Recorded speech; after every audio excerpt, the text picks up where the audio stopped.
If you've ever seen a Pizza Tower speedrun, you've probably seen a couple mechanics you didn't quite understand.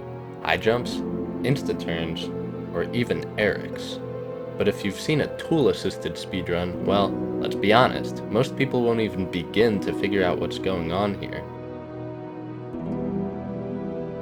On the surface, this may seem like a polished, well-coded game with a few harmless bugs, but when you dive deeper into the code, there are cracks that will let you rip apart the game, shattering most players' ideas of what's possible. This is how walls broke Pizza Tower.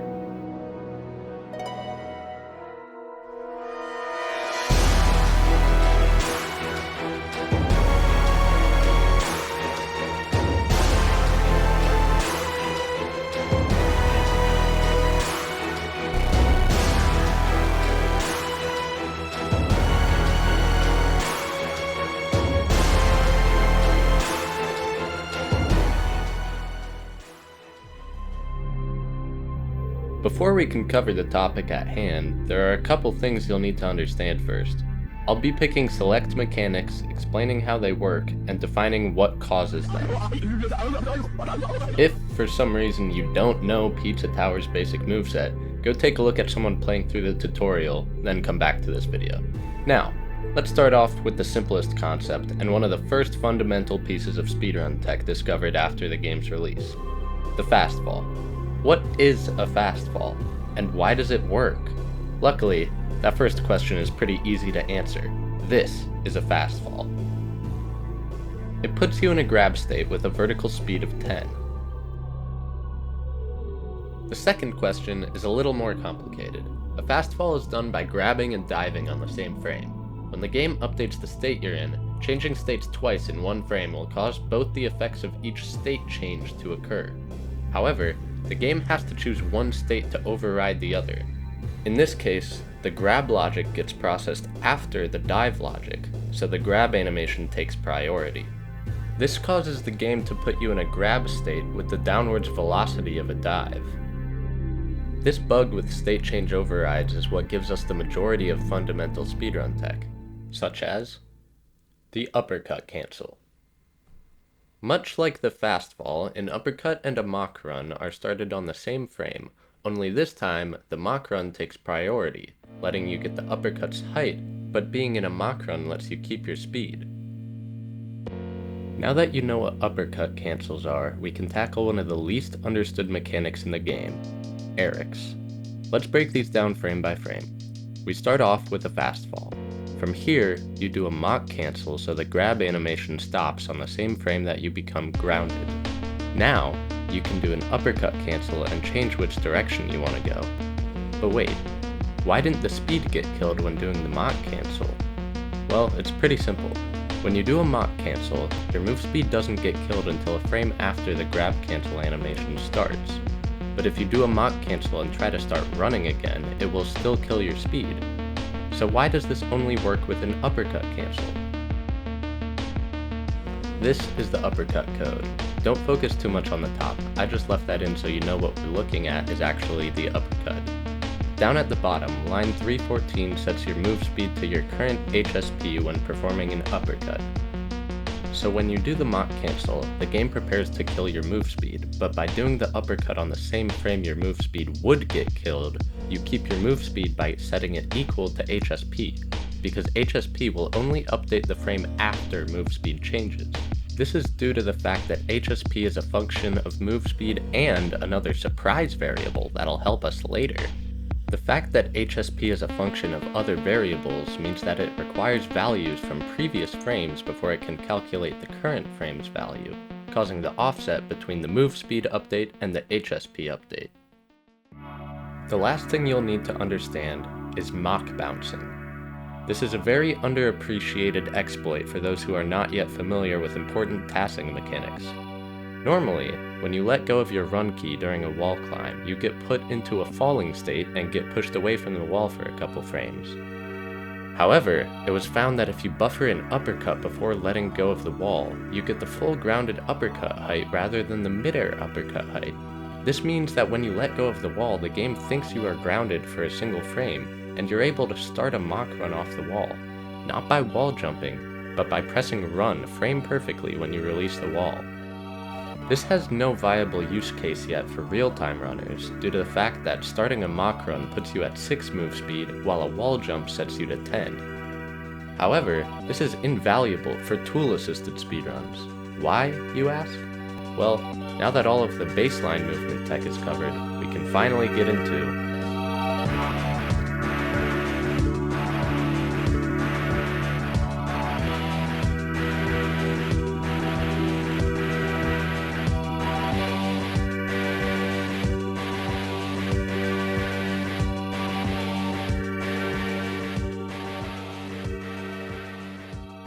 Have you ever noticed that in Peppybot Factory, you can jump off of the conveyor belts without immediately losing the speed you gained from them? Or the opposite, when you jump off of a conveyor that is slowing you down, you don't instantly pop back up to the speed you were at before. Well, that's not the game changing your move speed. Conveyors use a variable called rail move speed to change your HSP. Rail move speed doesn't get removed when you leave the conveyor belt, however. Instead, it is constantly decaying at all times. The only reason it appears to remain constant while on a conveyor belt is because being on the conveyor object sets your rail move speed to 3.0 every frame. Although rail move speed constantly decays, it does not decay at a constant rate. Depending on what state you're in, the decay rate will either be 0.1 per frame or 0.5 per frame.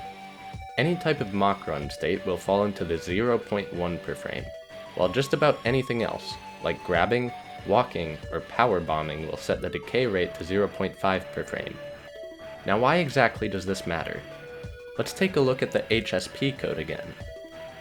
Essentially, what we have here is HSP equals move speed plus rail move speed. Rail direction is either -1 or 1, telling the game whether to add or subtract rail move speed with your move speed, and X scale tells the game which direction you're moving. So, I'll tell you now, understanding this single line of code is what will let you break the game.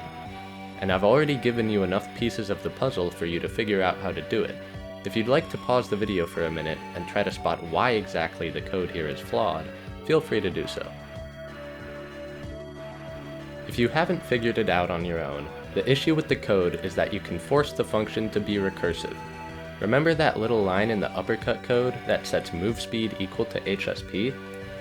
Well, this means that if you do an uppercut while you have rail move speed can be substituted for HSP on the frame that they are set equal to each other, giving us the function move speed equals move speed plus rail move speed, increasing your move speed by your rail move speed on the frame that you uppercut.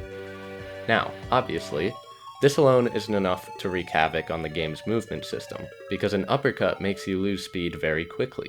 However, if you remember what I said about state change overrides, you may have realized that the speed calculations still happen with the overwritten state. So, if you do an uppercut cancel rather than an uppercut, you can add your rail move speed without losing any speed. This can be done quickly and repeatedly by doing Erics, as they are easily chainable, like so. Now that we know you can gain speed with this method, how do we actually apply it? And how would we apply it in levels that don't have conveyors? Surely this isn't a Peppybot exclusive mechanic, right? You would be right to think that. This is where we take the most unsuspecting, innocent mechanic in the game and use it to tear the game apart. Remember what I said about letting go of walls while climbing them? They push you away, and the speed decays over time. Sound familiar? That's because walls give you rail move speed. And thanks to the fact that you can start a mock run on the same frame you let go of a wall, you can fast fall to the ground and do repeated Erics to reach 20 speed much faster than usual. But this isn't enough, is it? Yeah, you can accelerate very quickly, but somewhere like the first room of the game, it doesn't even save a second. Surely this isn't enough to say the game is broken, is it? No. This is the bare minimum. Remember all that careful nuance about how utilizing rail move speed is really complicated? Throw all that out the window. We need to talk about the noise. His tech is the easiest to display proof of how broken walls are in this game. In fact, you can even break the speed cap yourself without too much difficulty. But how? If Noise isn't even able to wall climb, how does he get rail move speed without conveyors? Well, you see, Noise is a lazily coded dogshit character, and can get rail move speed by wall bouncing without holding run for whatever fucking reason. And to keep the speed from it, all you have to do is spin away from the wall and enter a tornado, which will run the same move speed equals HSP line as the uppercut code. Miraculously, Noise isn't broken enough for just this to break the speed cap. There is another step, once again involving a state change override. When entering a tornado, Noise first enters a dive state for 1 frame before switching to the tornado state. Entering this dive state will let you override a crusher jump, which also has the move speed equals HSP line. So after wall bouncing, the crusher jump brings your HSP from 12 to 17.40. And then 1 frame later, you enter the tornado, bringing HSP from 17.40 to 22.70, rounding up to a 23 speed tornado. This is called a hyper wall boost, or high woost, and is generally where human viability stops. However, as you may know, we can go much further than this with TASes. Instead of spinning away from the wall, you enter a tornado on the first frame. Unfortunately, this does lose a little extra rail move speed, but it's worth the loss. Now that you are close to the ground in a tornado, you can spin out of it. The well-known trick with tornado is that you can spin out of it while holding down to become grounded in a slide state. This is because the 1 frame of dive state will automatically cancel into a roll or slide if you become grounded on the same frame. Using this from where we left off, we can perform a high boost within 10 pixels of the ground, giving us the speed boost from the crusher, but not the tornado, as we never entered the tornado state. This is called a grounded high boost. Although we don't have as much speed as we did before, we are in a mock state rather than a tornado now, and still have quite a bit of rail move speed. This means we can repeat grounded high boosts. Sadly, the first frame of your jump puts you 11 pixels above the ground rather than the maximum 10, so we have to spend 6 frames in the air before performing another high boost. The process of repeating high boosts by any method is called schwoosting, super cool hyper wall boosting. In typical conditions, Noise can reach about 30 speed from schwoosting, though with specific setups, this can even reach speeds of up to 40 or higher. While Noise's high boosts are fast, they're not limitless. For that, we need to jump back over to Peppino, and we also need to cover 0 frame wall climbs. In Pizza Tower, vertical movement is processed before horizontal movement on each frame. 0 frame wall climbs happen when the game prepares for you to start a wall climb the frame before you make contact with the wall.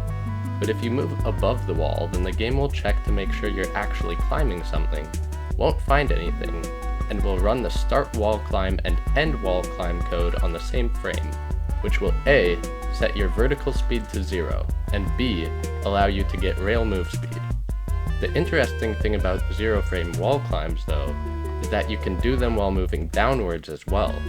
This is known as a ceiling bug. By getting rail move speed off of a ceiling bug, you can do Erics to gain speed. However, the first Eric needs to turn you around, and you will lose speed due to your rail direction being away from the wall. The following Erics, however, will increase your speed. This gives quickly diminishing returns due to the grab state reducing rail move speed faster, but you can simply turn around again and do another ceiling bug to replenish your rail move speed. With this, Peppino can gain enough speed to clip through transitions, which takes a minimum of 50 to 100 speed, depending on the room's conditions. Unfortunately, I don't have enough time to get into transition clipping in this video. I'm taking a leave for now and won't be active anywhere until early 2027. Don't worry though, when I'm back I will be covering more tech, such as transition clipping, Doras, progression transfers, and of course, airwalk. In the meantime, join the speedrunning Discord server. I've linked it in the description and you can always learn more there. I hope you all learned something from this video, and I'm looking forward to coming back to cover all the rest of the ways this game can be broken.